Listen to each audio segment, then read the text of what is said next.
Hello, listener. Welcome to my YouTube channel. Please subscribe my channel. Thank you. अध्याय 2 आर्थिक साक्षरता क्यों सिखाएं? महत्वपूर्ण यह नहीं है कि आप कितना पैसा कमाते हैं, महत्वपूर्ण तो यह है कि आप कितना पैसा रखते हैं। 1990 में माइक ने अपने पिता का साम्राज्य संभाल लिया और वास्तव में वो अपने डैडी से भी अच्छा काम कर रहा है। हम एक दूसरे से साल में 1-2 बार गोल्फ कोर्स पर ही मिलते हैं। वो और उसकी पत्नी इतने अमीर हैं जितनी आप कल्पना भी नहीं कर सकते। अमीर डैडी का साम्राज्य बेहतरीन हाथों में है और माइक अपने बेटे को गद्दी संभालने के लिए उसी तरह तैयार कर रहा है जिस तरह उसके डैडी ने हमें तैयार किया था। 1994 में मैं 47 साल की उम्र में रिटायर हो गया। उस वक्त मेरी पत्नी किम 37 साल की थी। रिटायरमेंट का मतलब काम करना छोड़ना नहीं है। हमारे लिए इसका मतलब यह है कि जब तक अप्रत्याशित बहुत बड़ी अनहोनियां ही ना हो जाएं, तब तक हम काम करने या ना करने के लिए स्वतंत्र हैं और हमारी दौलत अपने आप आगे बढ़ती है तथा मुद्रास्फीति की दर से ज्यादा तेजी से बढ़ती है। हमारी संपत्तियां इतनी बड़ी हो चुकी हैं कि खुद ही विकास कर सकती हैं। ये किसी पेड़ को लगाने जैसा है। आप बरसों तक इसे पानी देते रहते हैं और फिर एक दिन इसे आपकी जरूरत नहीं रह जाती। इसकी जड़ें जमीन में पर्याप्त गहराई तक जम चुकी होती हैं। फिर पेड़ आपके आनंद के लिए छाया प्रदान करता है। माइक ने साम्राज्य चलाने का निर्णय लिया और मैंने रिटायर होने का। जब भी मैं लोगों के समूहों के सामने बोलता हूं तो वे अक्सर मुझसे पूछते हैं कि मेरे हिसाब से उन्हें क्या करना चाहिए, मैं कैसे शुरू करूं? क्या कोई ऐसी पुस्तक है जिसे पढ़ने की आप सलाह देंगे? मुझे अपने बच्चों को तैयार करने के लिए क्या करना चाहिए? कामयाबी का आपका रहस्य क्या है? मैं लाखों करोड़ों कैसे कमा सकता हूं? जब भी मैं इनमें से कोई सवाल सुनता हूं तो मुझे नीचे दी गई कहानी याद आती है। सबसे अमीर व्यवसायी। 1923 में हमारे सबसे महान नेताओं और सबसे अमीर व्यवसायियों का समूह शिकागो के एजवाटर बीच होटल में मिला। उनके बीच चार्ल्स श्वाब थे, जो सबसे बड़ी स्वतंत्र स्टील कंपनी के मुखिया थे। सैमुअल इंसवेल थे, जो संसार की सबसे बड़ी यूटिलिटी कंपनी के प्रेसिडेंट थे। हॉवर्ड हॉब्सन थे, जो सबसे बड़ी गैस कंपनी के मुखिया थे। आइवर क्रूजर थे, जो उस वक्त की विश्व की सबसे बड़ी कंपनियों में से एक इंटरनेशनल मैच कंपनी के प्रेसिडेंट थे, जो बैंक ऑफ इंटरनेशनल सेटलमेंट्स के प्रेसिडेंट थे। रिचर्ड विटनी थे, जो न्यूयॉर्क स्टॉक एक्सचेंज के प्रेसिडेंट थे। आर्थर कॉटन और जेसे लिवरमोर थे, जो शेयर बाजार के 2 दिग्गज साहसी खिलाड़ी थे। अल्बर्ट फॉल थे, जो राष्ट्रपति हार्डिंग के कैबिनेट मंत्री थे। 25 साल बाद इनमें से 9 दिग्गजों के जीवन का अंत इस तरह हुआ। श्वाब 5 साल तक उधार के पैसों पर जिंदा रहने के बाद कंगाल मरे। इंसवेल विदेश भूमि पर गरीबी की हालत में दिवंगत हुए और क्रूजर तथा कॉटन भी दिवालिया मरे। हॉब्सन पागल हो गए। विटनी और अल्बर्ट फॉल को जेल से रिहा कर दिया गया और फ्रेजियर तथा लिवरमोर ने आत्महत्या कर ली। मुझे नहीं लगता कि कोई भी ठीक बता सकता है कि उन लोगों के साथ दरअसल क्या हुआ, लेकिन हम अनुमान लगा सकते हैं। अगर आप 1923 पर गौर करें तो आपको दिख जाएगा कि यह 1929 की शेयर बाजार की भारी गिरावट और महामंदी के ठीक पहले का समय था। मुझे लगता है कि इन दोनों घटनाओं का इन लोगों के जीवन पर भारी असर पड़ा होगा। मुद्दे की बात यह है कि ये लोग जिस युग में रह रहे थे, आज हम उससे ज्यादा बड़े और तीव्र परिवर्तन के दौर में रह रहे हैं। मुझे लगता है कि आने वाले सालों में कई उतार चढ़ाव आएंगे जो इन लोगों के युग में आए उतार चढ़ावों जैसे ही होंगे। मुझे इस बात की चिंता है कि बहुत सारे लोगों का ध्यान पैसे पर तो बहुत ज्यादा केंद्रित है, लेकिन अपनी सबसे बड़ी दौलत पर उनका जरा भी ध्यान नहीं है, जिसका नाम है शिक्षा। यदि लोग लचीला बनने, खुला दिमाग रखने और सीखने के लिए तैयार हों तो वे कठोर परिवर्तनों के बावजूद ज्यादा अमीर बनेंगे। अगर वे सोचते हैं कि पैसा समस्याओं को सुलझा देगा तो उन्हें राह में काफी मुश्किलें झेलनी होंगी। बुद्धिमत्ता समस्याओं को सुलझाती है और पैसे बनाती है। वित्तीय बुद्धि के बिना पैसा जल्दी ही चला जाता है। अधिकतर लोगों को यह एहसास ही नहीं होता कि जीवन में महत्वपूर्ण यह नहीं है कि आप कितना ज्यादा पैसा कमाते हैं। महत्वपूर्ण तो यह है कि आप कितना ज्यादा पैसा अपने पास रख पाते हैं। हम सब ने लॉटरी जीतने वाले गरीब लोगों की कहानियां सुनी हैं, जो अचानक अमीर बन गए, लेकिन कुछ समय बाद एक बार फिर गरीब हो गए। लॉटरी में उन्होंने लाखों करोड़ों डॉलर जीते, लेकिन वे जल्दी ही वहां लौट आए जहां से उन्होंने शुरुआत की थी। या पेशेवर खिलाड़ियों की कहानियां जो 24 साल की उम्र में हर साल लाखों करोड़ों डॉलर कमाते हैं, लेकिन 10 साल बाद उन्हें मजबूरन किसी पुल के नीचे सोना पड़ता है। मुझे एक युवा बास्केटबॉल खिलाड़ी की कहानी याद है, जिसके पास 1 साल पहले लाखों डॉलर थे। आज 29 साल की उम्र में वो ये दावा करता है कि उसके मित्रों, वकील और लेखापाल ने उसका पैसा हथिया लिया और वो न्यूनतम वेतन पर कार धोने वाली दुकान में काम करने के लिए मजबूर है। उसे कार धोने वाली दुकान से इसलिए निकाल दिया गया क्योंकि उसने कार पहुंचते समय अपनी चैंपियनशिप रिंग उतारने से इनकार कर दिया था। उसकी कहानी राष्ट्रीय खबरों में आई और वो नौकरी से निकालने के खिलाफ दावा ठोक रहा है तथा भेदभाव का आरोप लगा रहा है। उसका दावा है कि उसके पास बस अंगूठी ही बची है और अगर यह भी उतर गई तो वो अंदर से टूट जाएगा। मैं बहुत से लोगों को जानता हूं जो तुरंत मिलियनियर बन गए। हालांकि मुझे खुशी है कि कुछ लोग ज्यादा अमीर बन गए हैं, लेकिन मैं उन्हें चेतावनी देता हूं कि लंबे समय में यह ज्यादा महत्वपूर्ण नहीं है कि आप कितना ज्यादा पैसा कमाते हैं। महत्वपूर्ण तो यह है कि आप कितना पैसा अपने पास रख पाते हैं और इसे कितनी पीढ़ियों तक रखते हैं। तो जब लोग मुझसे पूछते हैं कि मैं कैसे शुरू करूं या मुझे बताएं कि फटाफट अमीर कैसे बना जा सकता है, तो मेरे जवाब से वे प्रायः बहुत निराश होते हैं। मैं बस उनसे वही कहता हूं जो अमीर डैडी ने मुझसे बचपन में कहा था। अगर तुम अमीर बनना चाहते हो तो तुम्हें वित्तीय दृष्टि से साक्षर बनने की जरूरत है। जब भी मैं अमीर डैडी के साथ होता था तो वे ये विचार हर बार मेरे दिमाग में ठूंसते थे। जैसा मैंने कहा था कि मेरे शिक्षित डैडी पुस्तक पढ़ने के महत्व पर जोर देते थे, जबकि मेरे अमीर डैडी वित्तीय साक्षरता में माहिर बनने की जरूरत पर जोर देते थे। अगर आप एम्पायर स्टेट बिल्डिंग बनाने जा रहे हैं तो आपको सबसे पहले तो यह करने की जरूरत है कि एक गहरा गड्ढा खोदें और एक मजबूत नींव डालें। अगर आप किसी उपनगरीय इलाके में घर बनाने जा रहे हैं तो आपको बस 6 इंच का कंक्रीट का स्लैब डालने की जरूरत है। अधिकतर लोग अमीर बनने की हसरत में 6 इंच के स्लैब पर एम्पायर स्टेट बिल्डिंग खड़ी करने की कोशिश कर रहे हैं। हमारा स्कूल तंत्र कृषि युग में बना था और आज भी यह बिना नींव वाले मकानों में यकीन करता है। कच्चा फर्श अब भी फैशन में है, इसलिए जब बच्चे स्कूल कॉलेज से निकलते हैं तो उनके पास लगभग कोई वित्तीय नींव नहीं होती है। एक दिन उपनगरीय मकान में जब उन्हें रात को नींद नहीं आती है और वे अमेरिकी सपने को देखते हुए गहरे कर्ज में डूब जाते हैं, तो वे फैसला करते हैं कि पैसे की जो समस्याएं उनके सामने खड़ी हुई हैं, उनका जवाब फटाफट अमीर बनने का कोई तरीका खोजना है।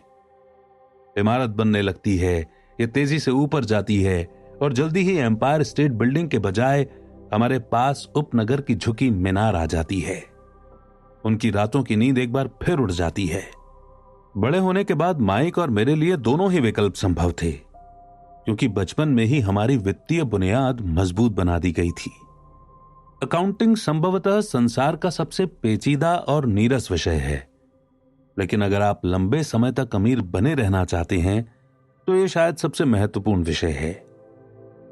अमीर डैडी के सामने सवाल यह था कि यह नीरस और जटिल विषय बच्चों को कैसे सिखाया जाए। उन्होंने इसका तोड़ निकाला कि इसे रेखा चित्रों के माध्यम से सिखाकर सरल बनाया जाए। मेरे अमीर डैडी ने माइक और मेरे लिए एक मजबूत वित्तीय बुनियाद रखी। चूंकि हम बच्चे थे, इसलिए उन्होंने हमें सिखाने का एक सरल तरीका इजाद किया।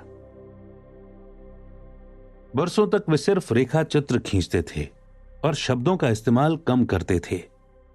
माइक और मैं सरल रेखा चित्रों की मदद से आर्थिक शब्दावली तथा पैसे के आवागमन को समझते थे। कई साल बाद अमीर डैडी ने उन रेखा चित्रों में अंक जोड़ना शुरू किया। आज माइक ज्यादा जटिल और सूक्ष्म अकाउंटिंग विश्लेषण में माहिर हो चुका है, क्योंकि उसे अपना साम्राज्य चलाने के लिए यह करना ही था। मैं उतना जटिल विश्लेषण नहीं करता क्योंकि मेरा साम्राज्य काफी छोटा है, लेकिन हम दोनों की ही नींव एक सी है। अगले पन्नों में मैं आपको वही सरल रेखा चित्र बताऊंगा जो माइक के डैडी ने हमारे लिए बनाए थे। हालांकि वे बुनियादी हैं, लेकिन उन रेखा चित्रों ने दो छोटे लड़कों का मार्गदर्शन किया, जिसकी बदौलत वे एक ठोस और गहरी नींव पर काफी दौलत बनाने में सफल रहे। नियम 1, आपको संपत्ति और दायित्व का फर्क पता होना चाहिए और हमेशा संपत्तियां ही खरीदनी चाहिए। अगर आप अमीर बनना चाहते हैं तो आपको बस इतना ही जानने की जरूरत है। यह पहला नियम है, यही इकलौता नियम है। यह बहुत आसान लगता है, लेकिन अधिकतर लोगों को इसकी गहराई का अंदाजा नहीं होता। ज्यादातर लोग आर्थिक दृष्टि से संघर्ष सिर्फ इसलिए करते हैं क्योंकि वे संपत्ति और दायित्व का फर्क नहीं जानते। अमीर डैडी ने कहा, अमीर लोग संपत्तियां इकट्ठी करते हैं, गरीब और मध्यम वर्गीय लोग दायित्व इकट्ठे करते हैं और उन्हें संपत्तियां मानते हैं। जब अमीर डैडी ने माइक और मुझे यह समझाया तो हमें लगा कि वे मजाक कर रहे हैं। हम दो छोटे लड़के अमीर बनने के रहस्य को लेकर इतने हैरान परेशान थे और उनका जवाब इतना आसान था। ये इतना ज्यादा आसान था कि हमें इस बारे में सोचने के लिए बहुत समय तक ठहरना पड़ा। माइक ने पूछा, संपत्ति क्या होती है? उसके बारे में अभी चिंता मत करो, अमीर डैडी ने कहा। बस इस विचार को अपने दिमाग के अंदर घुसने दो। अगर तुम इस सरल नियम को समझ लोगे तो तुम्हारे जीवन की एक योजना होगी और तुम्हें जिंदगी भर पैसे की दिक्कत नहीं आएगी। यह बहुत आसान है, इसीलिए लोग इस विचार को अनदेखा कर देते हैं। मैंने पूछा, आपका मतलब है कि हमें बस इतना ही जानने की जरूरत है कि संपत्ति क्या है और फिर हम उसे हासिल करें और इसके बाद हम अमीर बन जाएंगे? अमीर डैडी ने अपना सिर हिलाया। हां, यह इतना ही आसान है। मैंने पूछा, अगर ये इतना ही आसान है तो संसार का हर व्यक्ति अमीर क्यों नहीं बन पाता? अमीर डैडी मुस्कुराए, क्योंकि लोग संपत्ति और दायित्व के बीच का फर्क नहीं जानते। मुझे याद है, मैंने पूछा था, बड़े लोग इतनी बड़ी गलती कैसे कर सकते हैं? अगर ये इतना ही आसान है, अगर ये इतना ही महत्वपूर्ण है तो हर कोई इस फर्क का पता क्यों नहीं लगाना चाहता? संपत्तियां और दायित्व क्या होते हैं, यह समझाने में अमीर डैडी को सिर्फ कुछ मिनट लगे।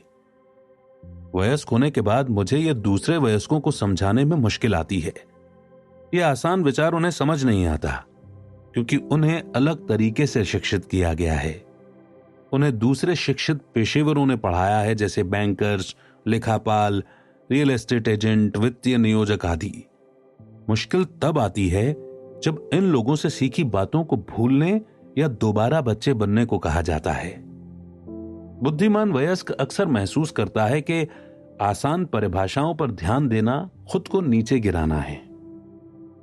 अमीर डैडी किस यानी कि कीप इट सिंपल स्टूपिड या कीप इट सुपर सिंपल इस सिद्धांत में यकीन करते थे। यानी इसे आसान रखो, मूर्खतापूर्ण रखो या इसे बेहद सरल रखो। इसीलिए उन्होंने इसे हमारे लिए आसान बनाया, जिससे हमारी वित्तीय बुनियाद मजबूत बन गई। उलझन किस वजह से होती है? इतनी सरल चीज जटिल कैसे बन सकती है? कोई ऐसी संपत्ति क्यों खरीदता है जो दरअसल दायित्व है? इस सवाल का जवाब बुनियादी शिक्षा में पाया जाता है। हम वित्तीय साक्षरता पर नहीं, साक्षरता शब्द पर ध्यान केंद्रित करते हैं। कौन सी चीज संपत्ति है और कौन सी दायित्व, ये शब्दों से समझ नहीं आता है। वास्तव में अगर आप सचमुच दुविधा में पड़ना चाहते हो तो डिक्शनरी में संपत्ति और दायित्व की परिभाषा देख लें।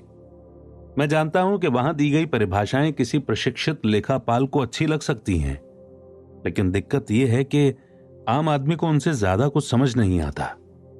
लेकिन हम वयस्क लोग अक्सर ये मानने में अपनी तौहीन समझते हैं कि कोई चीज हमें समझ में नहीं आ रही है। हम छोटे लड़कों को अमीर डैडी ने समझाया था, संपत्ति को शब्दों से नहीं, अंकों से परिभाषित किया जाता है। और अगर तुम अंक नहीं पढ़ सकते तो तुम्हें संपत्ति और जमीन में खुदे गड्ढे में कोई अंतर नजर नहीं आएगा। अमीर डैडी कहते थे अकाउंटिंग में महत्वपूर्ण अंक नहीं होते, बल्कि वो चीज होती है जो अंक आपको बता रहे हैं। ये शब्दों जैसा ही है, शब्द महत्वपूर्ण नहीं होते, महत्वपूर्ण तो वो बात होती है जो शब्दों के जरिए बताई जाती है। अगर तुम अमीर बनना चाहते हो तो तुम्हें अंकों को पढ़ना और समझना आना चाहिए। ये बात मैंने अपने अमीर डैडी से एक बार नहीं 1000 बार सुनी होगी। और मैंने ये भी सुना था, अमीर लोग संपत्तियां इकट्ठी करते हैं और गरीब तथा मध्यम वर्गीय लोग दायित्व इकट्ठे करते हैं। संपत्ति और दायित्व के फर्क को इस तरह से पहचाना जा सकता है। अधिकतर अकाउंटेंट्स और वित्तीय क्षेत्र के पेशेवर लोग इन परिभाषाओं से सहमत नहीं हैं, लेकिन यह आसान रेखा चित्र 2 छोटे लड़कों की मजबूत वित्तीय नींव डालने में बड़े काम आए थे। भविष्यवादी एल्विन टॉफलर का यह उदाहरण उस बात को प्रतिबिंबित करता है जो अमीर डैडी ने मुझसे 2 दशक पहले कही थी। 21वीं सदी के निरक्षर वे नहीं होंगे जो पढ़ लिख नहीं सकते, बल्कि वे होंगे जो सीख नहीं सकते, सीखे हुए को भुला नहीं सकते और दोबारा नहीं सीख सकते। यह एक संपत्ति का कैश फ्लो पैटर्न है। रेखा चित्र का ऊपरी हिस्सा इनकम स्टेटमेंट है, जिसे अक्सर प्रॉफिट एंड लॉस स्टेटमेंट कहा जाता है। यह आय और व्यय का ब्यौरा देता है, कितना पैसा अंदर आया और कितना पैसा बाहर गया। रेखा चित्र का निचला हिस्सा बैलेंस शीट है। इसका यह नाम इसलिए है क्योंकि माना जाता है कि संपत्तियों और दायित्वों को बराबर होना चाहिए।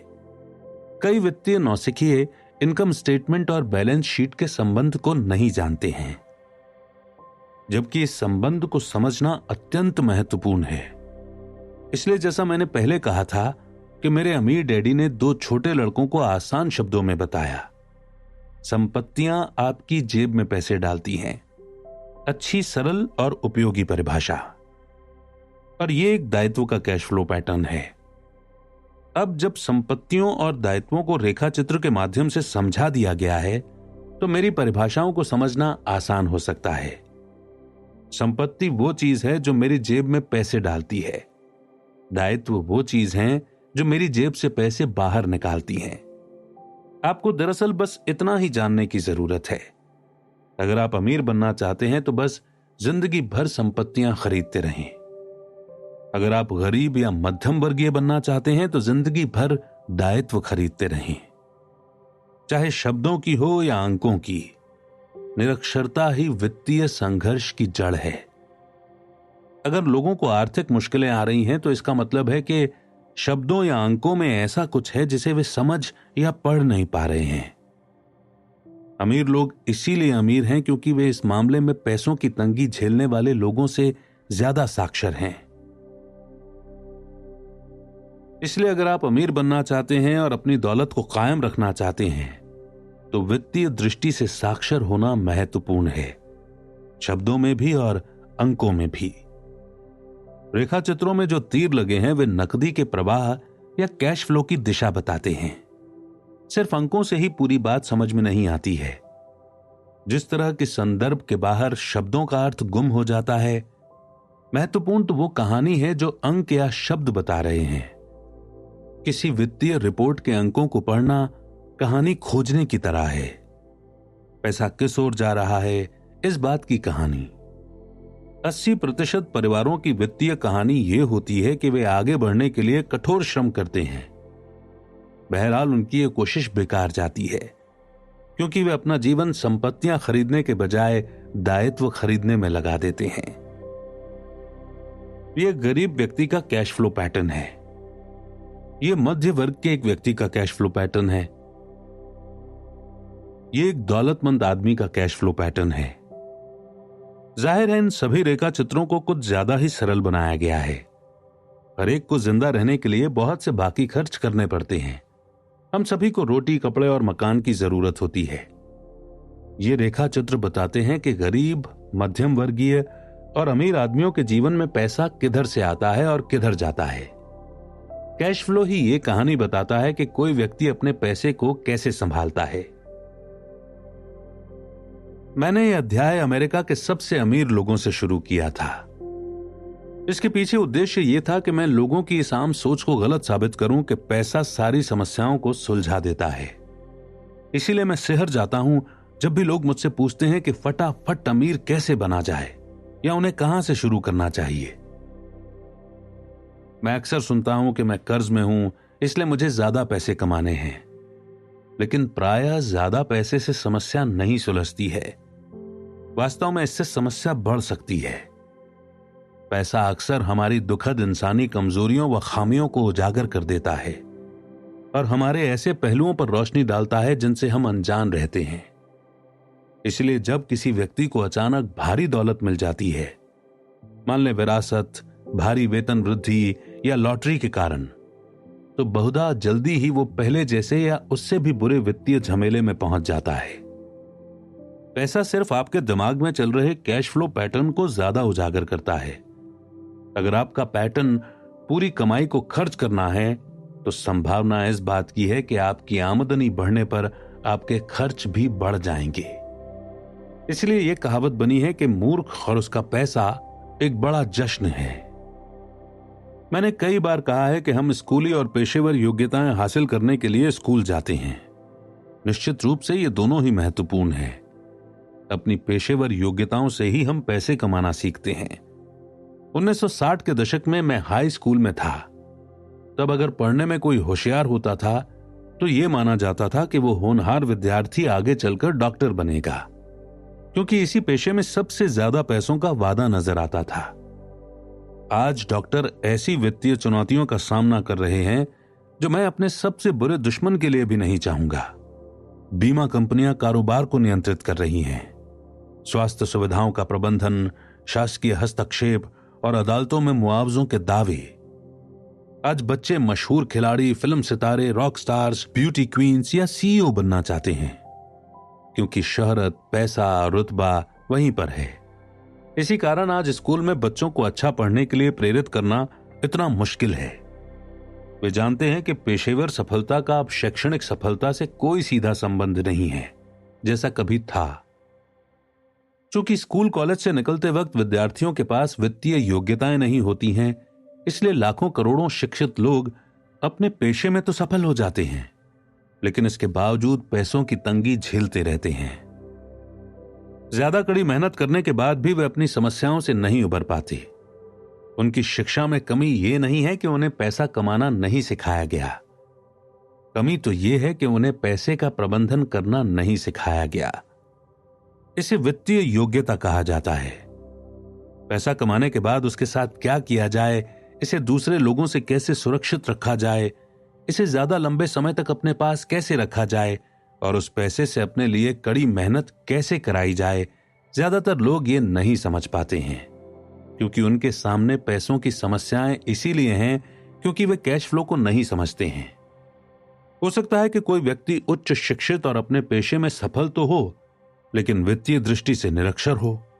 वे लोग अक्सर जरूरत से ज्यादा कड़ी मेहनत करते हैं, क्योंकि उन्होंने कड़ी मेहनत करना तो सीखा है, लेकिन यह नहीं सीखा कि पैसे से अपने लिए कड़ी मेहनत कैसे कराई जाए। मेहनती लोगों की आम कहानी एक तयशुदा ढर्रे पर चलती है। नवविवाहित, खुश और उच्च शिक्षित पति पत्नी किराए के एक सकरे अपार्टमेंट में रहने लगते हैं। तुरंत ही उन्हें लगने लगता है कि वे पैसे बचा रहे हैं, क्योंकि दो लोग एक अकेले व्यक्ति जितने ही खर्च में रह सकते हैं। समस्या यह है कि अपार्टमेंट छोटा है। अपने सपनों का मकान खरीदने के लिए वे पैसे बचाने का निर्णय लेते हैं ताकि उनके बच्चे हो सकें। अब उनके पास 2 आमदनियां हैं और वे अपने करियर पर ध्यान केंद्रित करते हैं। उनकी आमदनी बढ़ने लगती है। जैसे जैसे उनकी आमदनी बढ़ती है, उनके खर्चे भी बढ़ जाते हैं। टैक्स ज्यादातर लोगों का सबसे बड़ा खर्च होता है। कई लोग सोचते हैं कि यह इनकम टैक्स है, लेकिन अधिकतर अमेरिकी लोगों के लिए सबसे बड़ा टैक्स होता है सामाजिक सुरक्षा टैक्स। कर्मचारी को लगता है कि सामाजिक सुरक्षा टैक्स और मेडिकेयर टैक्स कुल मिलाकर के लगभग 7.5% होता है, लेकिन वास्तव में यह 15% होता है, क्योंकि आपके नियोक्ता को भी सामाजिक सुरक्षा टैक्स में अपना हिस्सा मिलाना होता है। सारांश यह है कि यह वो पैसा है जो नियोक्ता आपको नहीं दे सकता। इससे भी बढ़कर आपके वेतन में से जो सामाजिक सुरक्षा टैक्स का पैसा काटा गया है और जो पैसा आपको मिलने से पहले ही सीधे सामाजिक सुरक्षा टैक्स में चला गया, उस पर भी आपको इनकम टैक्स देना होगा। युवा पति पत्नी की ओर लौटते हैं। उनकी आमदनी बढ़ रही है, इसलिए वे अपने सपनों का मकान खरीदने का निर्णय लेते हैं। एक बार जब वे अपने मकान में पहुंच जाते हैं तो उन पर एक नया टैक्स लगने लगता है, जिसे प्रॉपर्टी टैक्स कहा जाता है। फिर वे अपने नए घर से मेल खाती नई कार, नया फर्नीचर और नए उपकरण खरीद लेते हैं।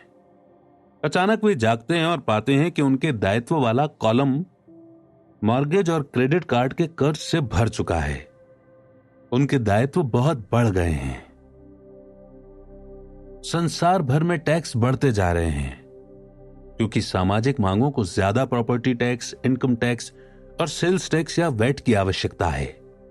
ज्यादा ऊंची आय ज्यादा ऊंचे ब्रैकेट भय उत्पन्न करती है, क्योंकि आय बढ़ने के साथ टैक्स की दर ज्यादा ऊंची होती जाती है ताकि सामाजिक सेवाओं में पैसा लगाया जा सके।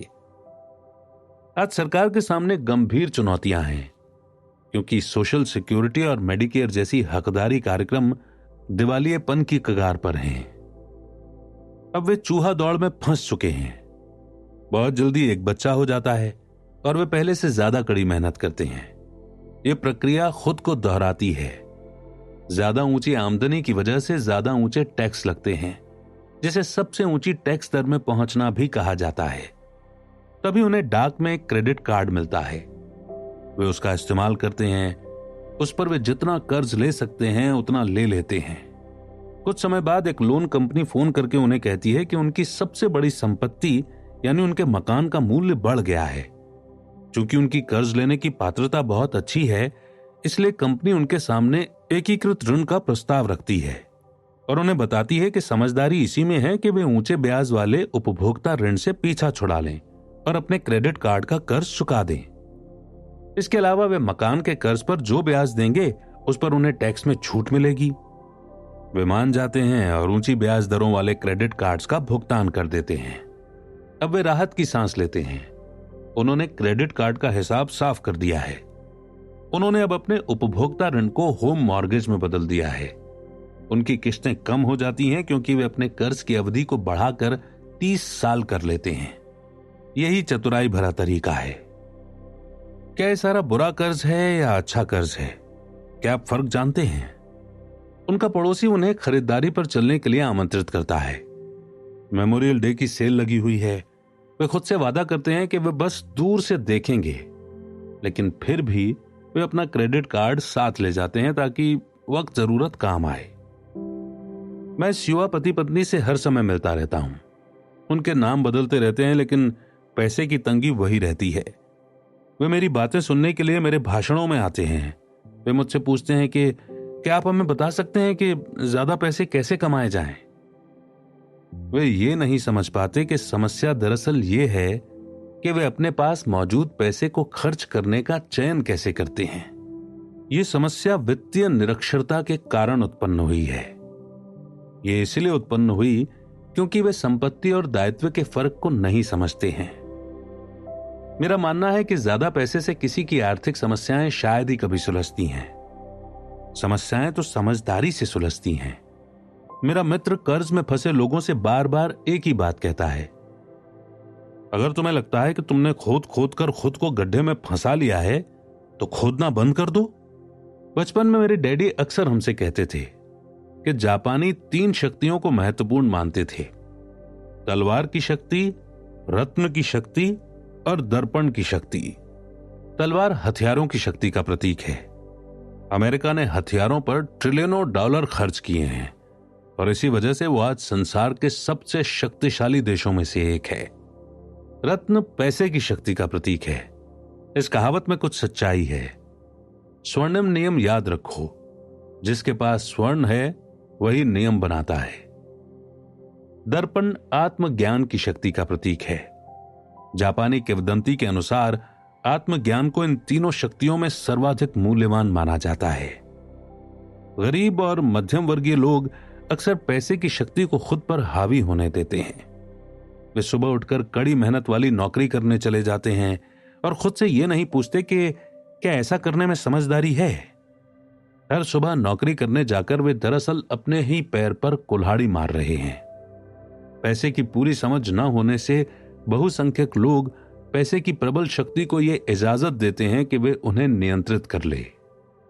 अगर वे दर्पण शक्ति का इस्तेमाल करते तो वो खुद से यह सवाल पूछते कि क्या इसमें समझदारी नजर आती है।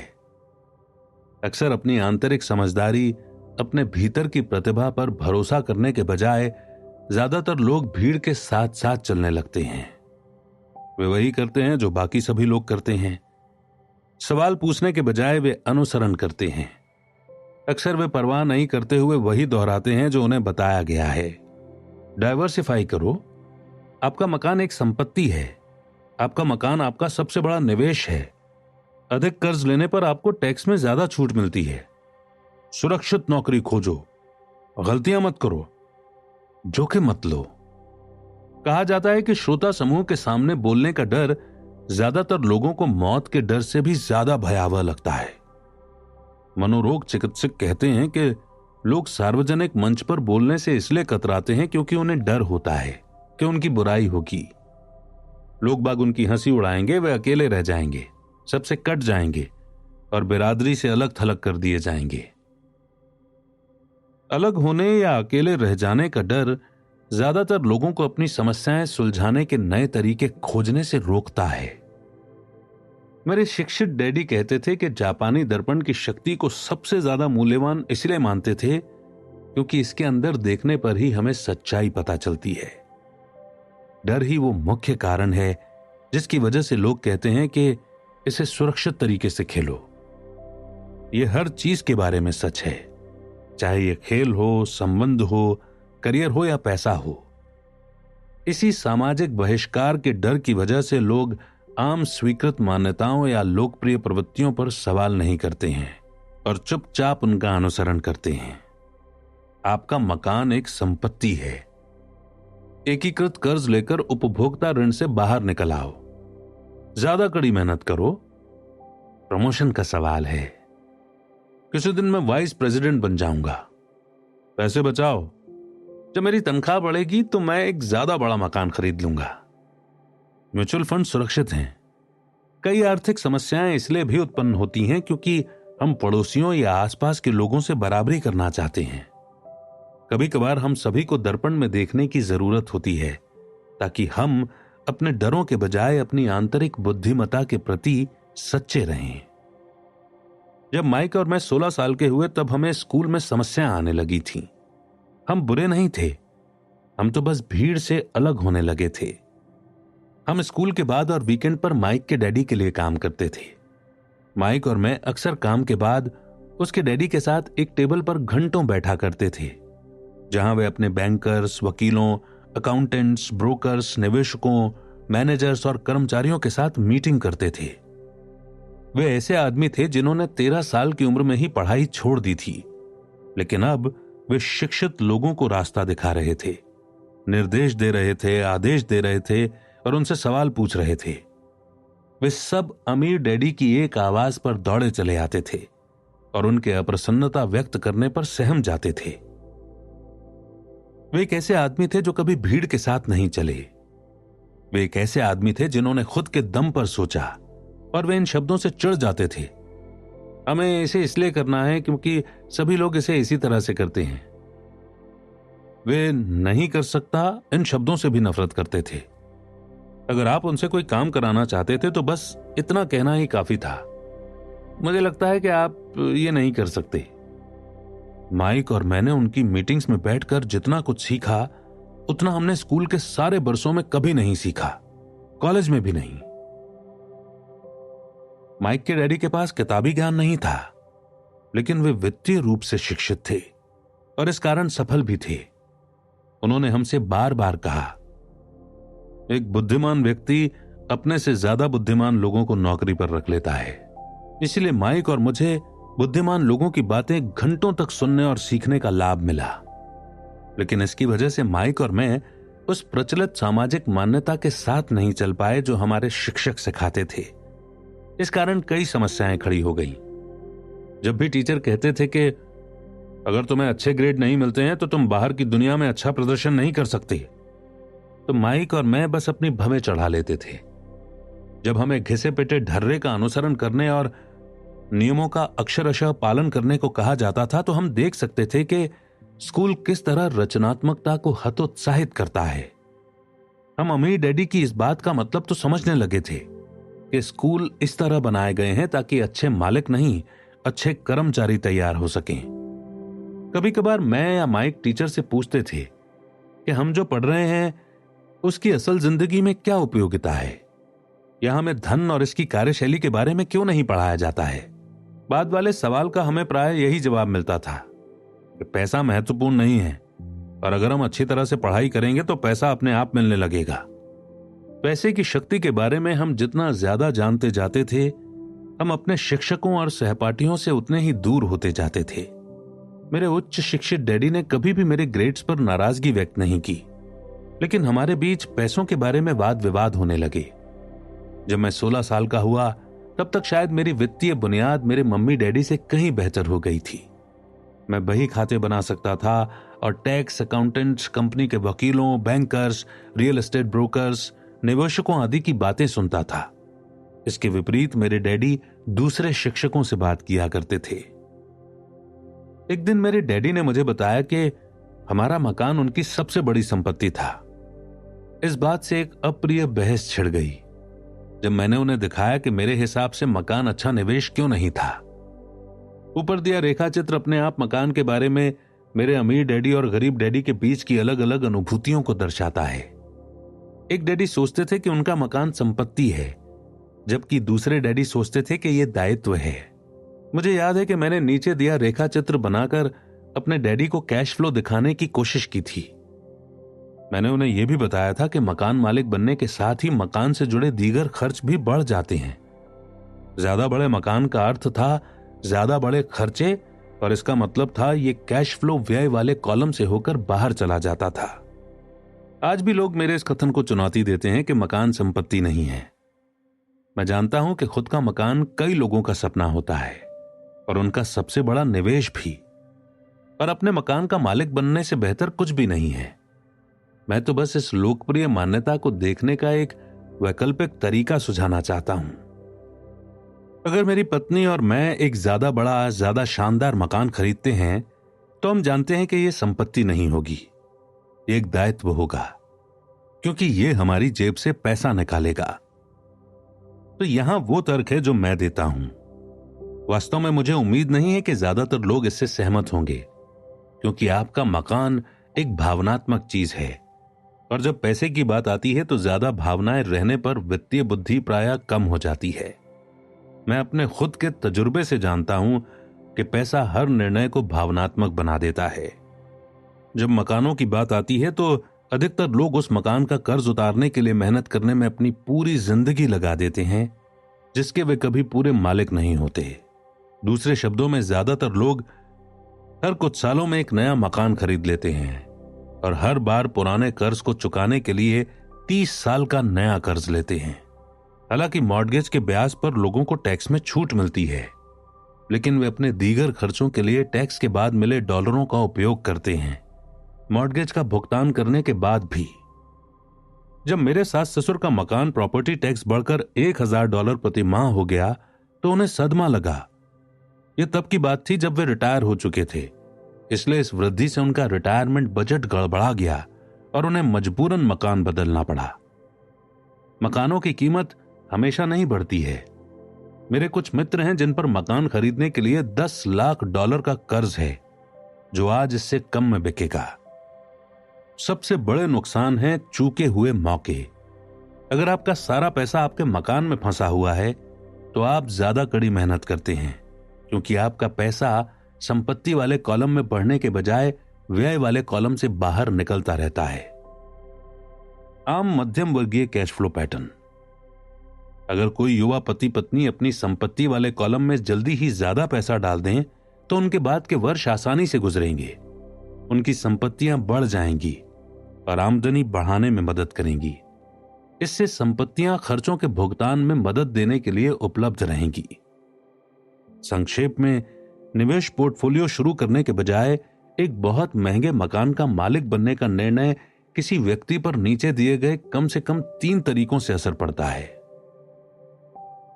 पहला, समय की क्षति, जिस दौरान दूसरी संपत्तियों का मूल्य बढ़ सकता था। दूसरा, अतिरिक्त पूंजी की क्षति, जिसका दोबारा निवेश किया जा सकता था, जबकि मकान खरीदने के बाद आपको उससे सीधे जुड़े बहुत से खर्च उठाने पड़ते हैं। तीसरा, शिक्षा की क्षति। अक्सर लोग अपने मकान, बचत और रिटायरमेंट योजनाओं को ही अपने संपत्तियों वाले कॉलम में रखते हैं। क्योंकि उनके पास निवेश करने के लिए पैसा नहीं होता, इसलिए वे निवेश करते ही नहीं हैं। इस वजह से उन्हें निवेश का अनुभव कभी नहीं मिल पाता। अधिकतर लोग कभी वो नहीं बन पाते हैं जिसे निवेश जगत प्रबुद्ध निवेशक कहता है। और सबसे अच्छे निवेश आमतौर पर पहले प्रबुद्ध निवेशकों को बेचे जाते हैं, जो बाद में उन्हें सुरक्षात्मक खेल खेलने वाले लोगों को बेचते हैं। मैं ये नहीं कह रहा हूं कि मकान न खरीदें, मैं तो ये कह रहा हूं कि आपको संपत्ति और दायित्व का फर्क समझ लेना चाहिए। जब मेरे मन में ज्यादा बड़े मकान की इच्छा होती है तो मैं पहले संपत्तियां खरीदता हूं, ताकि वे उस मकान के भुगतान के लिए कैश फ्लो उत्पन्न कर दें। फाइनेंशियल स्टेटमेंट के बिना आपको दरअसल ये पता ही नहीं होता है कि जीवन के वित्तीय खेल में आप किस स्थिति में हैं। आपको चाहे ये पसंद आए या नहीं, पैसा आपके खेल का स्कोर बताता है और फाइनेंशियल स्टेटमेंट आपका स्कोर कार्ड है।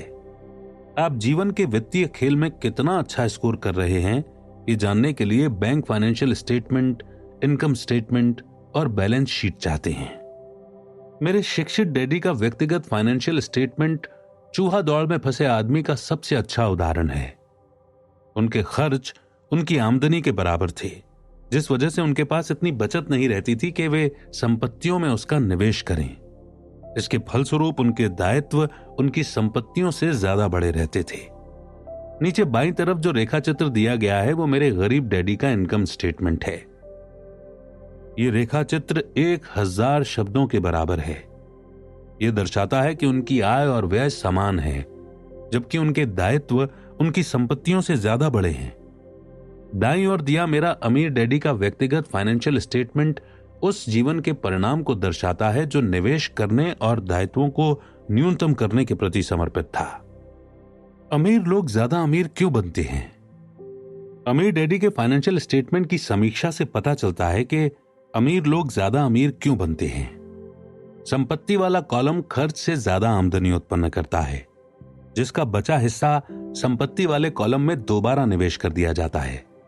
संपत्ति वाला कॉलम बढ़ता रहता है और इससे होने वाली आमदनी भी बढ़ती रहती है। परिणाम यह होता है कि अमीर लोग ज्यादा अमीर बनते जाते हैं। मध्य वर्ग क्यों संघर्ष करता है? मध्य वर्ग हमेशा पैसे की तंगी से जूझता रहता है। उनकी मूल आय वेतन से होती है। जब उनका वेतन बढ़ता है तो टैक्स भी बढ़ जाते हैं। उनके खर्च भी वेतन बढ़ने के अनुपात में बढ़ जाते हैं, इसलिए इसे चूहा दौड़ कहा जाता है। वे आमदनी उत्पन्न करने वाली संपत्तियों में निवेश करने के बजाय अपने मकान को अपनी सबसे बड़ी संपत्ति मानते हैं। कर्ज से लदे वर्तमान समाज की बुनियाद में 2 चीजें हैं। पहली अपने मकान को निवेश मानने की आदत, और दूसरी ये दर्शन के तनख्वाह बढ़ने का मतलब है कि आप एक ज्यादा बड़ा मकान खरीद सकते हैं या ज्यादा खर्च कर सकते हैं। बढ़े हुए खर्च की वजह से लोग ज्यादा कर्ज और ज्यादा वित्तीय अनिश्चितता में डूब जाते हैं। हालांकि हो सकता है कि वे अपनी नौकरियों में तरक्की कर रहे हों और उन्हें वेतन वृद्धि नियमित रूप से मिलती जा रही हो। यह बहुत जोखिम भरी जीवन शैली है और इसका मूल कारण वित्तीय शिक्षा का अभाव है। हाल में नौकरियों की भारी कटौती से साबित हो चुका है कि मध्य वर्ग आर्थिक दृष्टि से कितने असुरक्षित हाल में है। कंपनियां पारंपरिक पेंशन योजनाओं की जगह पर 401k योजनाएं ला रही है। सामाजिक सुरक्षा स्पष्ट रूप से खतरे में है और रिटायरमेंट के स्रोत के रूप में उस पर भरोसा नहीं किया जा सकता। मध्य वर्ग के लिए दहशत भरा माहौल बन चुका है। आज म्यूचुअल फंड्स लोकप्रिय हैं क्योंकि उन्हें सुरक्षित माना जाता है। औसत म्यूचुअल फंड खरीदने वाले लोग टैक्स चुकाने और मॉर्गेज भरने और अपने बच्चों के कॉलेज की शिक्षा के लिए बचत करने और क्रेडिट कार्ड का कर्ज चुकाने के लिए मेहनत करने में बहुत ज्यादा व्यस्त रहते हैं। उनके पास निवेश के अध्ययन का समय नहीं रहता, इसलिए वे किसी म्यूचुअल फंड मैनेजर की विशेषज्ञता पर भरोसा करते हैं इसके साथ ही चूंकि म्यूचुअल फंड में कई अलग अलग प्रकार के निवेश शामिल होते हैं, इसलिए वे महसूस करते हैं कि उनका पैसा ज्यादा सुरक्षित है, क्योंकि ये डाइवर्सिफाइड है। ये शिक्षित मध्य वर्ग म्यूचुअल फंड ब्रोकर्स और वित्तीय नियोजकों द्वारा फैलाई गई मान्यता में यकीन करता है। खेल को सुरक्षित तरीके से खेलो, जोखिम से बचो। एनरॉन के समय से यह स्पष्ट हो चुका है कि पेंशन योजनाएं मुश्किल में हैं। यहां तक कि सरकारी पेंशन योजनाएं भी, जैसे ग्रीस, इटली और कैलिफोर्निया में, वो नहीं दे सकती जो उन्होंने सेवानिवृत्त कर्मचारियों को देने का वादा किया था। इसीलिए रिटायरमेंट योजना अब कोई गारंटी नहीं है, जैसे कि एक कभी बुढ़ापे तथा सेवानिवृत्ति के लिए सुरक्षा की गारंटी हुआ करती थी। जब शेयर बाजार 2009 में लुढ़का तो रिटायर होने वाला प्रत्येक व्यक्ति मुश्किल में था। भले ही उसने अपने 401 के RRSP में या सुपर एन्युएशन में बचत की हो।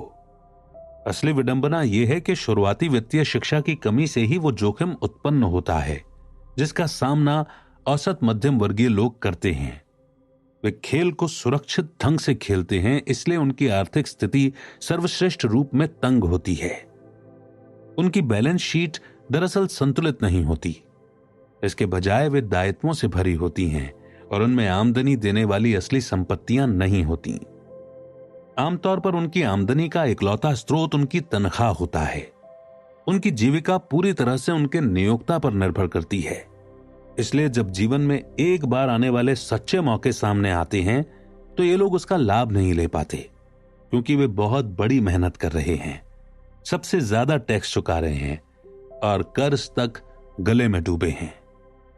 जैसा कि मैंने इस खंड की शुरुआत में कहा था, सबसे महत्वपूर्ण नियम यह है कि किसी संपत्ति और दायित्व के फर्क को पहचाना जाए। एक बार जब आप फर्क समझ लेते हैं तो इसके बाद आमदनी देने वाली संपत्तियां खरीदने पर अपना ध्यान केंद्रित करें। यह अमीर बनने के मार्ग पर शुरू करने का सबसे अच्छा तरीका है। ऐसा करते रहेंगे तो आपकी संपत्ति वाला कॉलम बढ़ता रहेगा।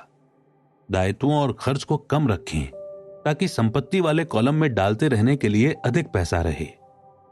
जल्दी आपकी संपत्ति की बुनियाद इतनी गहरी बन जाएगी कि आप ज्यादा जोखिम भरे निवेशों की ओर देखने में समर्थ हो सकते हैं। ऐसे निवेश जिन पर 100% से लेकर असीम लाभ तक हो सकता है, यानी $5,000 के निवेश जो जल्द ही $10 लाख के या अधिक के हो जाते हैं। वे निवेश जिन्हें मध्य वर्ग बहुत जोखिम भरा कहता है, वित्तीय दृष्टि से साक्षर व्यक्ति के लिए वो निवेश खतरनाक नहीं होता। अगर आप वही करते हैं जो ज्यादातर लोग करते हैं तो आपको नीचे दिया गया रेखा चित्र मिलेगा। एक कर्मचारी के रूप में जो एक मकान का मालिक भी है, आपके कामकाजी प्रयास आमतौर पर इस तरह होते हैं। 1, आप कंपनी के लिए काम करते हैं। कर्मचारी खुद को नहीं, अपनी कंपनी के मालिक या शेयर होल्डरों को अमीर बनाते हैं। आपकी मेहनत और सफलता से मालिक को सफलता तथा रिटायरमेंट लाभ मिलते हैं। 2, आप सरकार के लिए काम करते हैं। आप पूरा वेतन देख पाएं इससे पहले ही सरकार आपके वेतन में से अपना हिस्सा ले लेती है। ज्यादा कड़ी मेहनत करके आप बस सरकार को देने वाला टैक्स बढ़ा देते हैं। ज्यादातर लोग जनवरी से मई तक सिर्फ सरकार के लिए काम करते हैं। 3, आप बैंक के लिए काम करते हैं।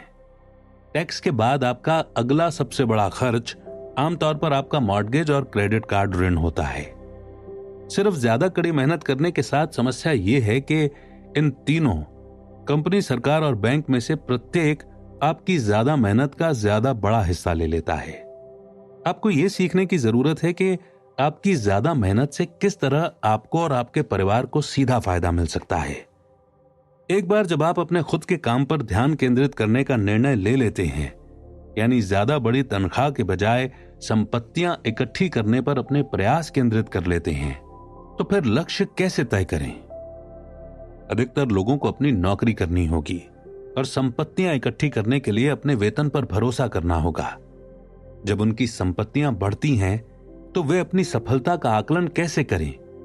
किसी को यह कैसे पता चले कि अब वे अमीर हैं या अब उनके पास दौलत है? संपत्तियों और दायित्वों की परिभाषाओं के साथ साथ दौलत की भी मेरी अपनी परिभाषा है। दरअसल मैंने इसे R. बकमिंस्टर फुलर से उधार लिया है। कुछ लोग उन्हें नीम हकीम कहते हैं और बाकी उन्हें प्रतिभाशाली कहते हैं। बरसों पहले उन्होंने जियोडेसिक डोम के पेटेंट के लिए आवेदन देकर आर्किटेक्ट्स को हैरान कर दिया था। उस आवेदन में फुलर ने दौलत के बारे में कुछ भी नहीं कहा था। पहली बार पढ़ने पर मुझे इसका मतलब समझ नहीं आया, लेकिन कई बार पढ़ने के बाद मतलब समझ में आने लगा। दौलत इंसान से आगे कितने दिनों तक जिंदा बचे रहने की योग्यता है। यानी अगर आज मैं काम करना छोड़ दूं तो मैं कितने लंबे समय तक जिंदा रह सकता हूं। यह नेटवर्थ से भिन्न है, जो आपकी संपत्तियों और दायित्वों के बीच का अंतर है। नेटवर्थ में अक्सर किसी व्यक्ति के महंगे बेकार सामान भरे पड़े होते हैं और उन सभी का परिकल्पित मूल्य जोड़ लिया जाता है। फुलर की परिभाषा से आपको आकलन का सचमुच सटीक पैमाना मिल जाता है। अब मैं हिसाब लगा सकता था और जान सकता था कि आर्थिक दृष्टि से आत्मनिर्भर बनने के अपने लक्ष्य के संदर्भ में मेरी स्थिति क्या थी। नेटवर्थ में अक्सर ऐसी संपत्तियां भी आ जाती हैं जिनसे आमदनी नहीं होती, जैसे वो चीज जिसे आपने खरीदा था और जो अब आपके गैराज में खड़ी है। मगर दौलत का सीधा सा हिसाब यह है कि आपका पैसा कितने पैसे कमा रहा है, यानी आर्थिक दृष्टि से आप कितने समय तक जिंदा रह सकते हैं। दौलत व्यय वाले कॉलम और संपत्ति वाले कॉलम से प्राप्त कैश फ्लो का तुलनात्मक आकलन है। आइए इसे एक उदाहरण से समझते हैं। मान लेते हैं कि मेरी संपत्ति वाले कॉलम से मुझे हर महीने $1000 का कैश फ्लो मिलता है और मेरा मासिक खर्च $2000 है। मेरे पास कितनी दौलत है? बकमिंस्टर फुलर की परिभाषा पर लौटते हैं। उनकी परिभाषा का इस्तेमाल करते हुए मैं आगे कितने दिनों तक जिंदा रह सकता हूं? अगर हम एक महीने में 30 दिन मान लें तो मेरे पास आधे महीने के लिए पर्याप्त कैश फ्लो है। आज बहुत कम लोगों के पास जीवन यापन के लिए पर्याप्त पैसा है, एक महीने के लिए भी। मिसाल के तौर पर ज्यादातर अमेरिकियों के पास $400 से कम की बचत है। इससे भी ज्यादा चौंकाने वाला आंकड़ा 2016 की गो बैंकिंग रेट सर्वे में बताया गया था। 34% अमेरिकियों के पास जरा सी भी बचत नहीं है। बहुत कम लोग वेतन या सरकारी सहायता के बिना ज्यादा समय तक जीवित रह सकते हैं। जब मुझे अपनी संपत्तियों से $2000 मासिक कैश फ्लो मिलने लगेगा तो मैं दौलतमंद बन जाऊंगा। हालांकि मैं अब तक अमीर नहीं बन पाया हूं, लेकिन दौलतमंद जरूर बन गया हूं। हर महीने मेरी संपत्तियों से मुझे इतनी आमदनी मिलती है कि मेरा महीने का खर्च आराम से चल जाता है। अगर मैं अपने खर्च बढ़ाना चाहता हूं तो दौलत के इसी स्तर को कायम रखने के लिए मुझे अपना कैश फ्लो बढ़ाना होगा। यह भी ध्यान दें कि इस बिंदु पर मैं अपने वेतन पर निर्भर नहीं हूं। मैंने संपत्ति वाले कॉलम को बनाने पर ध्यान केंद्रित किया है और इसमें सफल रहा हूं, जिसकी बदौलत मैं आर्थिक दृष्टि से स्वतंत्र हो चुका हूं। अगर मैं आज कुछ भी ना करूं तब भी मेरी संपत्तियों से इतना कैश फ्लो आता रहेगा कि मेरा मासिक खर्च आसानी से चलता रहेगा। मेरा अगला लक्ष्य यह होगा कि मेरी संपत्तियों से प्राप्त कैश फ्लो का जो हिस्सा महीने के अंत में बच जाता है उसे दोबारा संपत्ति वाले कॉलम में निवेश कर दूं। मेरे संपत्ति वाले कॉलम में जितना ज्यादा पैसा जाएगा, संपत्ति वाला कॉलम उतना ही ज्यादा बढ़ेगा। मेरी संपत्तियां जितनी ज्यादा बढ़ेंगी, उनसे मिलने वाला कैश फ्लो भी उतना ही ज्यादा बढ़ेगा। और जब तक मैं इस खर्च को इन संपत्तियों से मिलने वाले कैश फ्लो से कम रखता हूं, तब तक मैं ज्यादा दौलतमंद बनता रहूंगा। ध्यान देने वाली बात यह है कि मेरी आमदनी शारीरिक मेहनत से नहीं, बल्कि दूसरे जरियों से हो रही है। जब तक पुनर्निवेश की यह प्रक्रिया जारी रहती है, तब तक मैं अमीर बनने की राह पर अच्छी तरह चल रहा हूं। बस इसी सरल सबक को याद रखें। तो मैं अपने खुद के बिजनेस पर ध्यान केंद्रित करना कैसे शुरू करूं? जवाब क्या है? अगले अध्याय में मैकडॉनल्ड्स के संस्थापक की बात सुनें।